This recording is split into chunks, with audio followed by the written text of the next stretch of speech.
കാരണം ഒട്ടും ഔപചാരികതയൊന്നുമില്ല. ഇപ്പൊ നമ്മൾ എവിടെയെങ്കിലും നിന്ന് സംസാരിക്കോ അല്ലെങ്കിൽ എവിടെയെങ്കിലും കണ്ടാലും ചിലപ്പോൾ നമ്മളെ പുറകെ നിന്ന് ഒരു അടിയൊക്കെ അടിച്ച് കെട്ടിപ്പിടിച്ചിട്ട് കാര്യം ചോദിക്കണം, ആ വിവേകാനന്ദനല്ലേ എവിടെ പോകണം, മോനെ എവിടെ പോകണം, അങ്ങനെയുള്ളൊരു അതെ അതാണ്. അതെ, വീട്ടിലൊരു അങ്ങനെയൊക്കെ ഉള്ളൊരു ഫീലിംഗ് ആണ് കൂടുതലും പലപ്പോഴും ഉണ്ടായിട്ടില്ല. പിന്നെ അല്ലാണ്ടും ഇഷ്ടംപോലെ പ്രൊപ്പോസൽസും കാര്യങ്ങളും വന്നിട്ടുണ്ട്. നമ്മളിപ്പോ ഉള്ള കാര്യം അതിനൊക്കെ എങ്ങനെയാണ് ഈ മെയിൻറ്റെയിൻ ചെയ്തുകൊണ്ടിരുന്നത്? കാരണം ചിലവർ പറയുമല്ലോ ബ്ലഡ് കൊണ്ട് വരച്ചിട്ടുള്ള കത്തുകൾ കിട്ടിയില്ല, കത്തുകളൊക്കെ കിട്ടിയിട്ടുണ്ട്. ഈ ബ്ലഡ് കൊണ്ട് വരച്ചപ്പോൾ ഞാൻ സ്കൂളിൽ പഠിച്ചൊരു കാര്യം അങ്ങനെ ഉണ്ടായിട്ടുണ്ട്.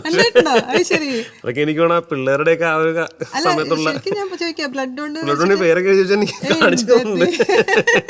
അത് ബ്ലഡ് തന്നെയാണോ